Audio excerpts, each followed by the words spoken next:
So, inspiring and committed woman, she has dedicated a large part of her professional life to improving access to water and sanitation in Africa. And as the former West Africa Regional Director of WaterAid, she spent 18 years there and has become an iconic figure in advocating for these fundamental human rights in the region. From Oxfam to WaterAid, where she retired in March 2023, passing by IED. Over the years, Mariam has become an influential personality in the African water world. She has worked with governments, civil society organizations, private sector partners, and local communities to raise awareness about the importance of access to water and sanitation. She has also been involved in projects that have had a significant impact on the lives of local populations, particularly in the area of sanitation, infrastructure, and economic development. Mariam is known for her collaborative and listening-based management style. She is described as a humble, charismatic, and trustworthy person. She has a gift for creating strong and uniting teams where everyone feels valued and respected. She always seeks to ensure that everyone can express themselves in the organization. Mariam is a committed Pan-Africanist and has met with many African political figures throughout her career.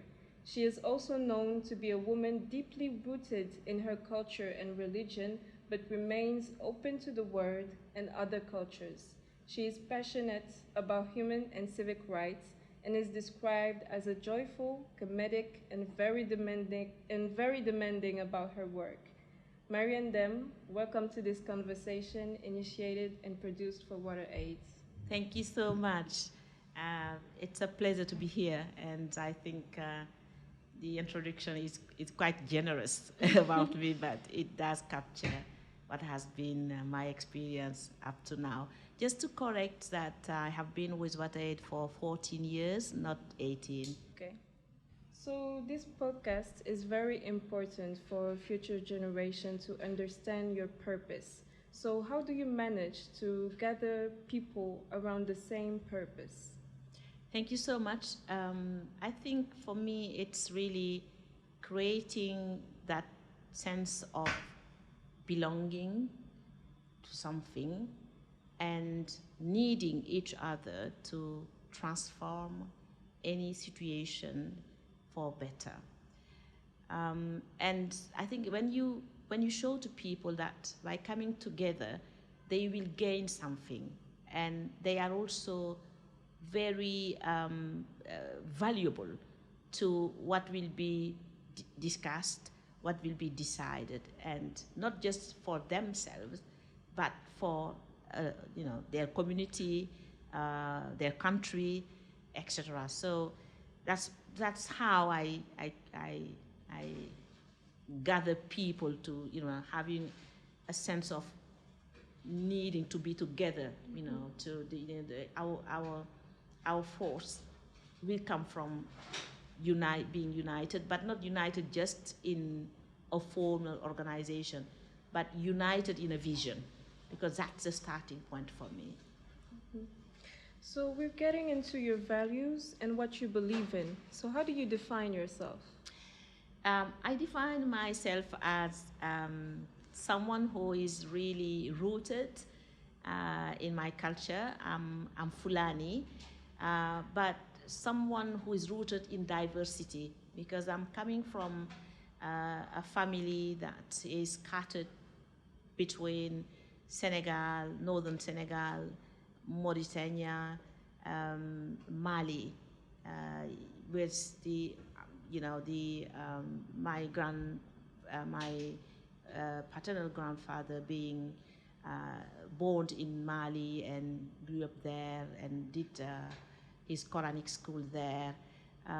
My grandmother is a Saint Louisienne, and my dad did have 4 wives, and One of them was coming from Mali, the other one from Mauritania, even though a Fulani, and then one coming from the Wolof society from Dakar. So I grew up like so diversity means something to me. But also, and the diversity is also in the reality my families from both sides went through, because we had Quranic school was the base for all of the member of the family. They will start there, they will go there. That's what, my grandfather, my paternal grandfather was Quranic school teacher. And my father was the first one to go to the French school. And because that was the time where the French colonialists were obliging families to send someone to the French school. So my dad was chosen, and but from my mom's side, they all went to French school. So but also they are grounded in Quranic schooling. So which is, I have these two cultures, the Islamic culture, Muslim culture, and then the French schooling culture, if I can call it like that. So, since you come from a multicultural background, it seems like an obvious choice to work for an international organization. Was it that obvious for you, and how did the transition go? I have to say that it was not. I was not really looking for. Okay, I have to go to, and it's for me even before working for an international NGO. I started with Oxfam in 1990. In my political engagement and work, I was also, that's what was guiding me. It just, I had an opportunity because I think the Anglo-Saxon INGOs were really the type of really valuing, first of all, trying to get more Africans and women in their teams, but also they were really more from the left side in terms of really the vision and all of that. So that's really how I had an opportunity. I applied to a job and I convinced them that I was the right person to take. So yeah. Mm-hmm. So tell us, how and why did you start working in water? I think all my life has been related to water. I am from the northern Senegal, so you have the Senegal River. I am a woman, and women are really connected to water. I remember going to primary school in Dakar and living in Allée du Centenaire in the late 70s. There was often there was scarcity of water. We were not having water at home. Sometimes it was not, there was issues. So we have to go to the public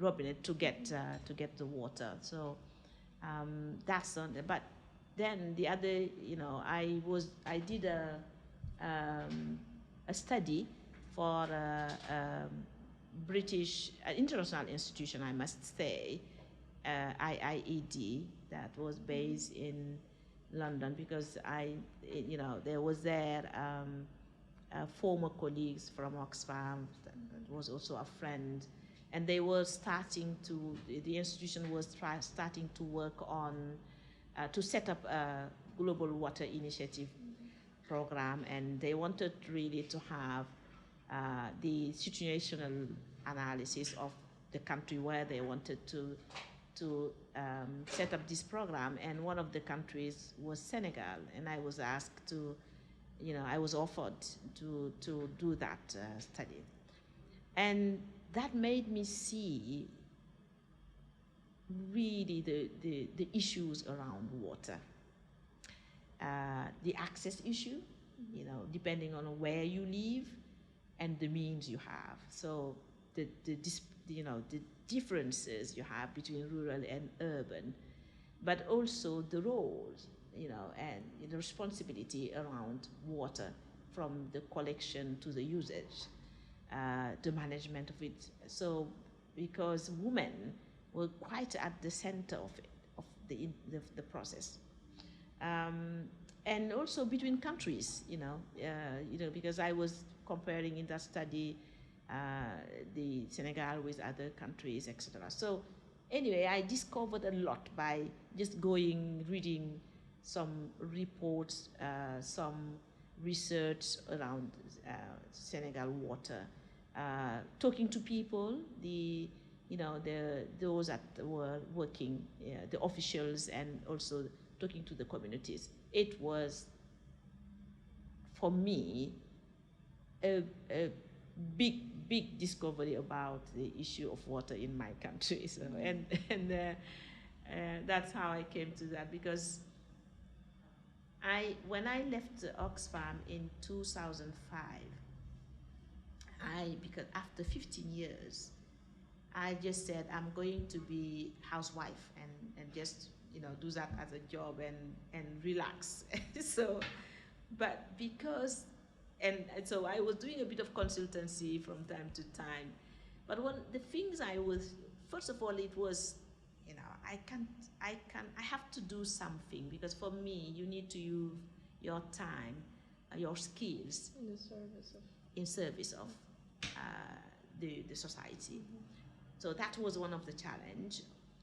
One of the issues I was having with myself, in that, okay, I'm not going to do anything. But the second thing, the consultancy I was doing, I was not sure that the recommendation I was making will be taken as they should, because you don't know. You do it. You are well paid for when you do a consultancy, but for me, that was not really my philosophy. Or it was not about getting money, a lot of money. It was about having a purpose and having an impact on people. Mm-hmm. So how do you work in conditions where you keep pushing but the same problems keep repeating themselves? How does it make you feel, and how do you approach this? Thank you for that question. And yeah, it keeps going in my head, are we making progress? I always ask myself that.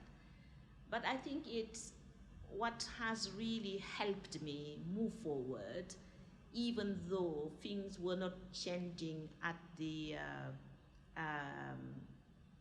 as fast as I wanted or I thought needed. And also, there was sometimes it's like back and forth. But there was, from my experience, I was seeing it might be a little things, but if I have helped change the life of one person, that is a starting point for others, for me. That's it. You might think that, oh, it's not enough. But for me, it's one step forward. And it's really, by doing this one step forward plus one step forward, it's how you move forward. Mm-hmm. Sometimes it's not easy to go fast. And sometimes maybe it's not needed to go fast. But yeah, that frustration has been with me for years. But that's how I was dealing with it, and it kept my energy. And Okay, so we see that most of the time NGOs, when they approach an issue here, there's a top-down approach, but we see that you have been working directly with beneficiaries when planning your project, putting them at the center of finding solutions. So it produced a lot of results. Can you tell me about it? I will. Before doing that, I think, to be fair to the INGOs, things have changed a lot. Yes, and it's not anyway, it's not only INGOs, it's international institutions, our states, that vertical approach, where top down, where things, those at the top make the decisions, and then those at the, at the bottom have to apply or accept. It has changed, because it has changed because there is a diversity in these international NGO. You have people coming from different countries where intervention is being made. And also by their through their experiences, colleagues from the north have also changed, and most of them also have the philosophy of respecting others, and also acknowledging the contributions they are making, and that, so how I have coming now to properly to the question, it's for me it's very simple. It's to say that if you want to transform to help someone transform his or her life, it's the person herself or himself that have to do it because that's what is going to be sustainable and real change. So in fact, you are just helping and enabling, creating that enabling environment through different means for that person to take charge of the changes that need to happen in his or her life. Mm-hmm. Some people say that we have an interventionism issue here in Africa, that we have too much imported models and our states maybe aren't strong enough. What's your outlook on this matter? I do believe, yes, up to now, even though I think NGOs are working hard to really change that, to rebalance, to make a shift. That's true. It's so many. I think we need really, because of the colonialism and the system that has been put in place. Because if you take, for example, our country in the countries in the West Africa region, we either use French or English or Portuguese.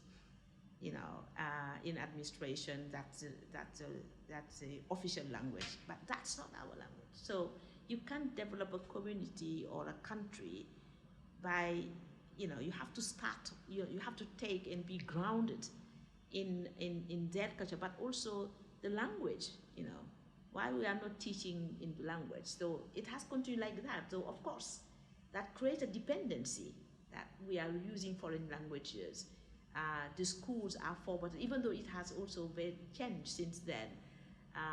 But there is still a long way to go from my view, and we need states that really, for me, are grounded in our realities and are here to serve the people, which sometimes I see doesn't happen.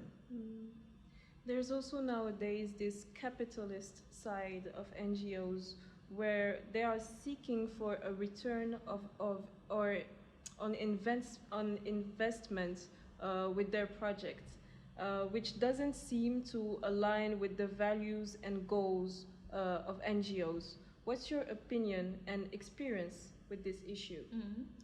Yeah, to be honest, yes, that's a challenge. But again, it's changing quite a lot, because if I take the example of the organizations I have worked for, Oxfam and WaterAid, they also do raise money. So they have money that they make their own decision on it. But often the money is coming from donors, and they want things to be done in a certain way. They want to have that return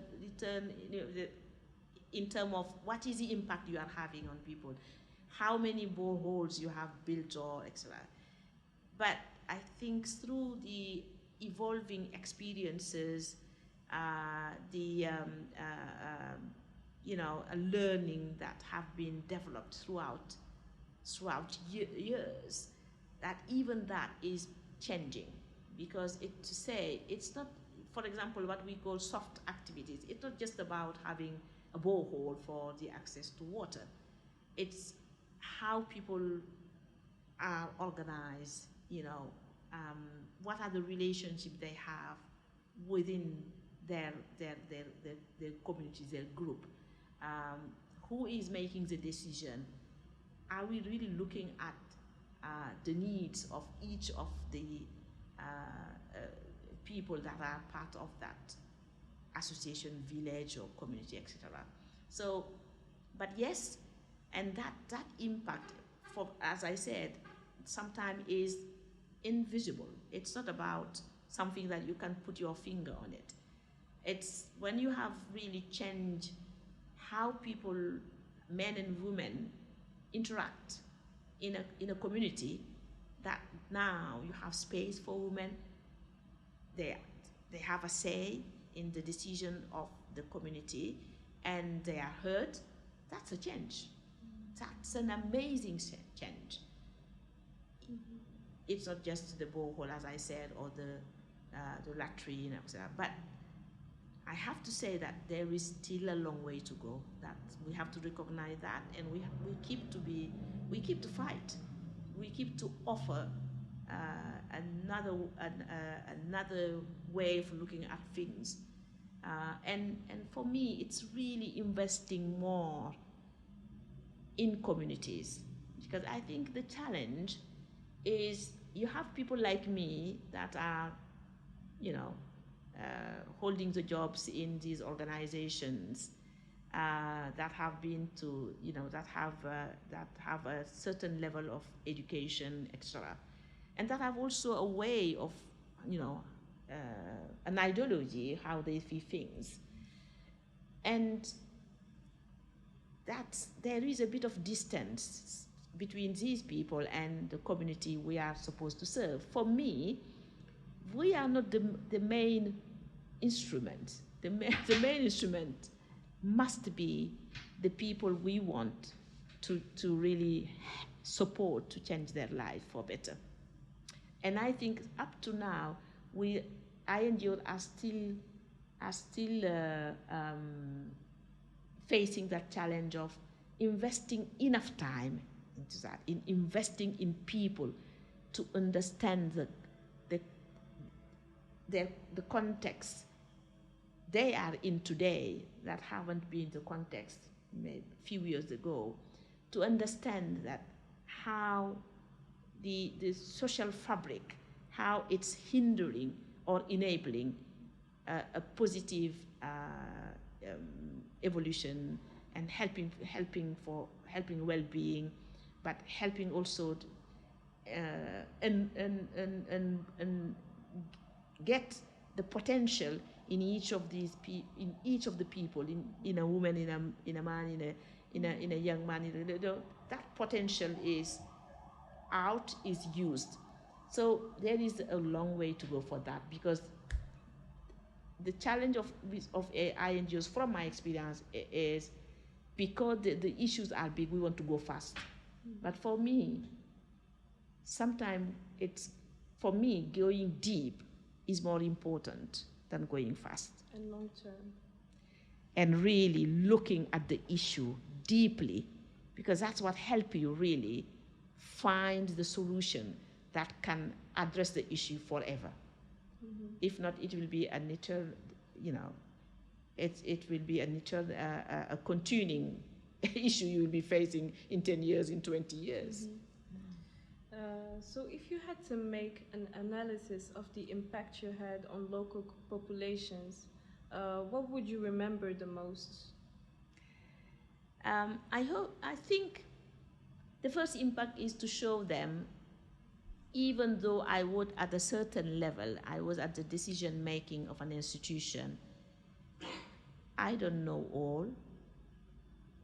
I am not more important than them. It's not because my organization was supporting them, bringing the money, and helping them with, some people investing their knowledge, their expertise to support them. That doesn't mean that. So that showing in my attitude, in how I was interacting with them, they are at the same level than me. They are as important as I am. maybe they are more important than me. So I think that's the first impact with my own team, but also with the communities, because often when they see us, we come in these big vehicles, it's, oh, that's the regional director of West Africa, that's someone. So sometimes the protocol was so heavy. And I really, throughout my experience, worked to really deconstruct that and show that, what is important. I am like you. So. So let's go back to the gender side of water. Water and sanitation is an issue that touches women the most, but they are rarely the decision makers. So how can a woman find her voice in a place where she is not always listened to? Are you talking about the woman I am, or are you talking about the woman I am working with? Because the woman you're working with, the beneficiaries. Okay. I think that should be part of the programs that are supporting them, because, as I said, you can't just look at water as, it's just you build a borehole or a latrine or a hand washing facilities and that's it. They have it. No. Because what is important is really the person. It's, how the person is feeling, what the person is feeling, what is the status of that person, and ensuring that that person see that she is important in changing whatever need to be changed, but also though in the community that the unequal relationship doesn't help. It hinders moving forward. So the woman, if everyone accept, you see that they are the one collecting the water, they are the one dealing with the food, the health of the family, etc. In terms of all of the washings and all of the hygiene at home is dealt by them. So you can't see that and then say that they don't have a say on how the water resources must be managed for multiple usages, or how where to put a borehole when we have to dig a borehole, or where to put the latrines, why to separate latrines for girls and for boys, for women and for men. All of that, I think and then as a member of the community, they have a say on they know what are the needs, at least their own needs, they know that. So, but it's a long process, but I think it's really just ensuring right at the beginning, it's the heart of the matter of the relationship, that how the work on water enable each of the individuals from a community to really move forward and change his or her life for better. So the approach should be more people-centered. Absolutely. In anything, I even think that you need to be people-centered if you want really something that really is valuable for the people. It's also sustainable. So when you get in a community and ask them to redistribute the roles around water, you kind of mess up the status quo in a way. So has being a woman ever been a problem in these situations? Yes, I did experience, some women having that challenge, and I have quite two experiences that I would like to share here. One was in Burkina Faso, where we went to visit a community and, really to be looking at a project that WaterAid was supporting there. And to have the meetings, there was, all of the women were on one side and very far from the center where we were supposed to be having the conversation, and then the men were there, and then they had also some chair for the visitors we were. And when I saw that, because WaterAid, we doesn't intervene directly, we are not operational, because we believe that it's really the local NGOs, local organizations that must be in charge, and we come to facilitate whatever they need to do. So I just asked the lady who was in charge from that local NGO, why this? And the answer was that, oh, that's part of the traditions, that's the culture. And I said, okay, if that's the case, then I'm going to join the women, because I am a woman. You know, I am first a woman before being regional director of WaterAid. And I just went and walked to the women and sit down with them, sat down with them, and then it was quite, you know, it was a bit, why she's doing that. So, and the man was talking to the colleagues, and at the end, they asked the women to come to the center, to the, you know, where the public place where we were having the conversation, and we all came. I wanted by example to show that it was not right to have that separation. One can say, oh, that's a culture, and I think that's the tricky thing, that's the challenge. We all, because we are a product of a culture, we keep saying, oh, that's a culture. But if a culture is just undermining the right of someone, and here a woman, we have to change it. Mm-hmm. Mm-hmm. So, how do you explain that in so many places in the region with so many natural resources, like Guinea Republic, for example, which is called the water castle of Africa, how do you explain that they still have issues with water and sanitation? It's not right.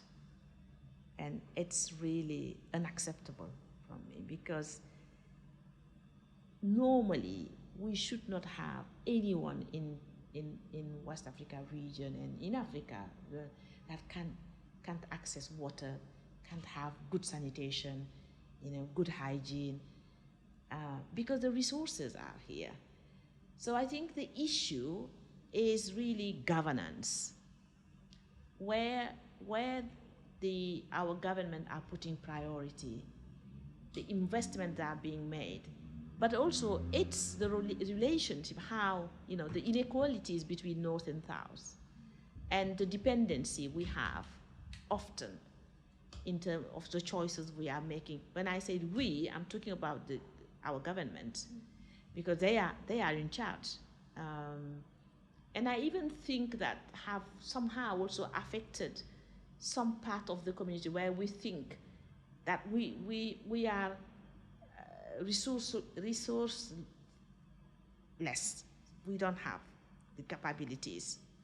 That one word I hate hearing is building capacities. It's like the person did not have capacity. You know, that's just, now we are talking about developing capacities. Yeah. Mm-hmm. And in this developing the capacities of someone, you also develop your own capacities, which sometimes we don't also really think about and, you know, recognize, you know. So, but anyway, to come back to the question, it's to say that I think there is a huge responsibility of our state on how our resources are used, how decisions are made, and how we are taking care of the needs and the rights of our people.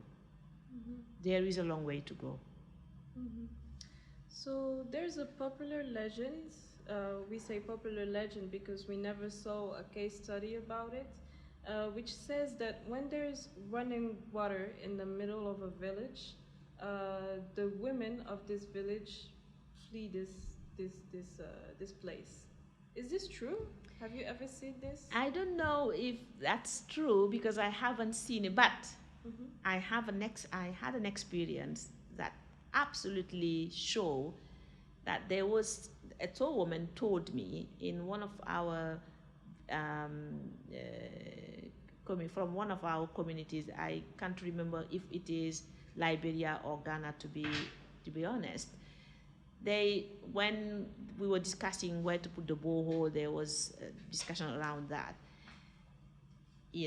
and finally decision was made collectively. But some of the women, because I always have my time with the women, and some of the women were saying, oh, it's also our relaxing time to go far to collect water, because we can really, get the stress out. We can talk to each other. We can, it's like our time of freedom. That thing, I heard it from myself, from the mouth of one of our one of the members of one of the communities we were working with. But I think that's true. Certainly, there are moments where going out of the household is giving a bit of freedom and to the women. But if you look at the cost, the human cost, the economic cost of not having access to water or good sanitation and hygiene at home or near home, I think if you show that to the lady, they can, they are ready to really get that, to accept that decision or approach to get the point of water or the latrines, the water point in the village. But I think you need to hear the challenge they are putting by talking about, or some of us prefer having it far, having the water point far, because that means there is oppression, and you need to be aware of that, and you need, through the work you are doing, to help getting that, ending that, because that's a reality. Yeah, it raises the question about which kind of society are we if the only moment for women to relax and to have girl talk is to go walk 5 kilometers from their home to find clean running water. That's yeah, but we are in an equal society, unfortunately, where women are seen as not at the same level, not having the same right in terms of decision making and all of that. It's changing, but it's changing very slowly, and so you have a minority that doesn't face that issue. You and I certainly are. But how many women across this continent and in this country have that challenge? So we're coming to the end of our feminine conversation. So this is a question we ask to every guest. So do you think you are in the right place? Yes, definitely. I think my belief, my vision, and the contribution I wanted to make, I have been in the right place, because I have been able to impact positively other people and to get a lot from them, and to advance some of the causes I have been fighting for years. It's equality, respect, and dignity. Of course, there is, as I say, still a long way to go, but we are continuing. Even though I retire from work, from my professional area, I will continue investing my time into that. Yeah. So we are in 2023. If you were 20 years old today, what would you like to do or learn? I wish I was 20 years today. But what I want to learn is to learn why we haven't been, our countries, our continent, haven't been able really to deconstruct and have another way of, really um, managing our countries. Why the model? This model is still persistent? But if also I was 20 years, it's what I want to learn is really how things are so fast now, and the new, for example, in terms of the communication tools, how can we use it for better? Not for what I'm seeing now. How can it is helping so many people access information, develop their potential, but how can we make it for everyone, and it positive, and it to be the positive use, tools that can really transform positively the life of the people and help the country to move out of the poverty. Okay, Mariame Dem, thank you for talking to us, and thank you for listening to this conversation initiated and produced for WaterAid, introduced by Zubida Berada. Thank you too, to all you for the opportunity to have this conversation between women.